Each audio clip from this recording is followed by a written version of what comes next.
sa bahay ng customer si May, laking gulat daw niya nang may 5 pang lalaking dumating. Halinhinan daw siyang ginahasa ng mga salarin. Sabi pa sa akin ng lalaki, huwag daw ako mag-alala kasi yung mga yun mag-iinuman lang. Pagdating dun sa taas, sa kwarto, tapos na kami, may pumasok na isa. Sabi niya magdadagdag daw siya ng 500. Hanggang sa pangatlo, pang-4, pang-5, ganun yung alibay nila na magdadagdag ng 500. Para akong baboy. Para akong baboy na pinagtripan.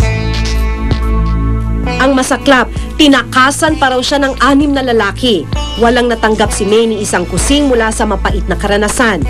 Makikita mo bang gagawin mo to ng matagal pang panahon? Hanggang kailan mo to gagawin? Pag hininto ko siya, wala, stop na rin ako.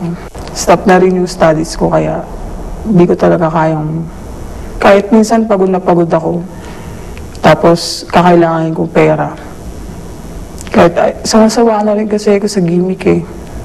Ayoko na rin na ihiga ka doon, tapos ganun.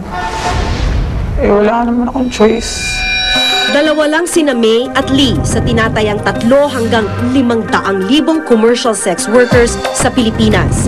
75 hanggang 100,000 rito, menor de edad. Hirap ang kanilang pamilya na itaguyod sila at makatapos ng kanilang pag-aaral.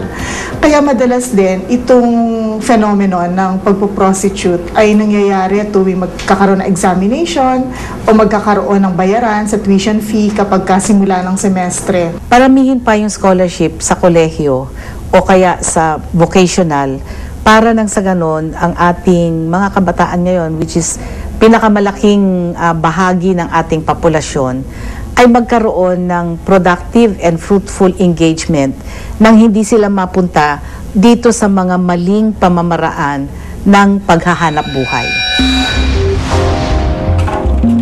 Pero ayon sa Coalition Against Trafficking in Women Asia Pacific o CATWAP, hindi raw palaging kahirapan ang dapat sisihin sa patuloy na pagdami ng mga estudyanteng na pipilitang pasukin ang mundo ng prostitusyon.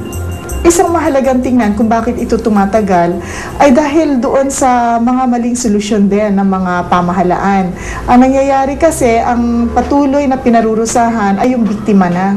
Yung mga babae na nalagay sa prostitusyon, sila pa rin ang hinuhuli, sila ang may stigma ng lipunan, sila ang tinitingnang madumi, mababa na mga tao.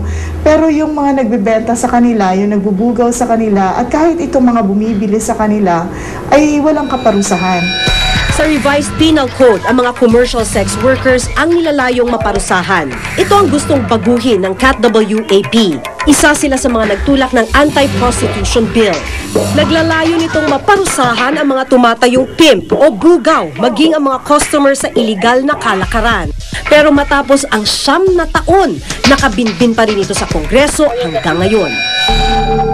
Habang nakalutang pa rin ang batas kontra prostitusyon, tila pabata naman ang pabata ang mga nabibiktima nito.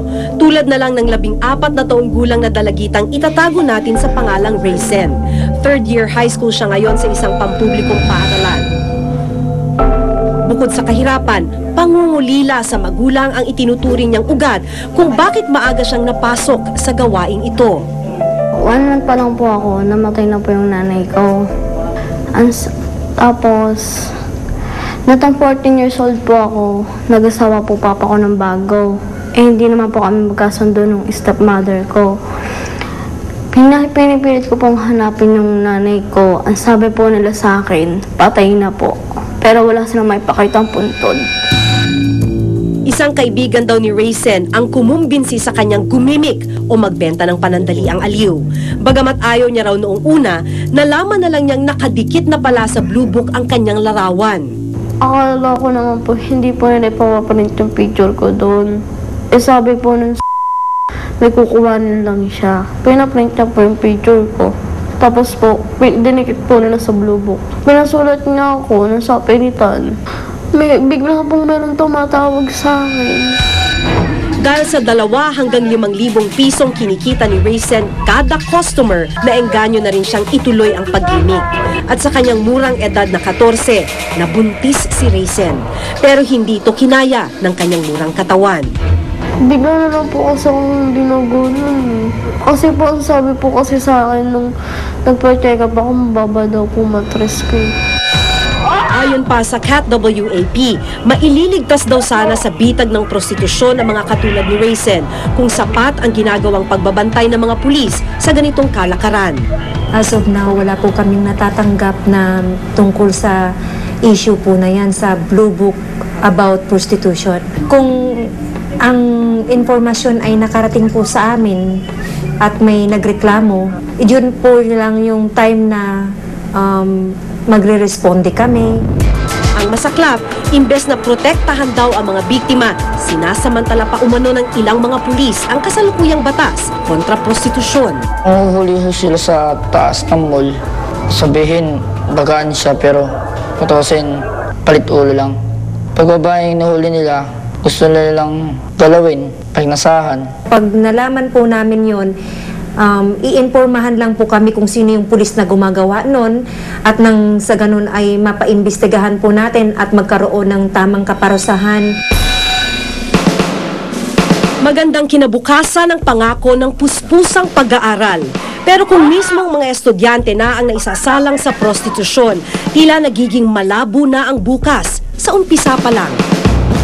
Habang nagsusunog ng kilay ang mga mag-aaral na gustong makapagtapos, hindi rin dapat natutulog ang pamahalaan sa pagbabantay sa kanilang kapakanan. Ako si Maki Pulido at ito ang nakatala sa aking Reporter's Notebook.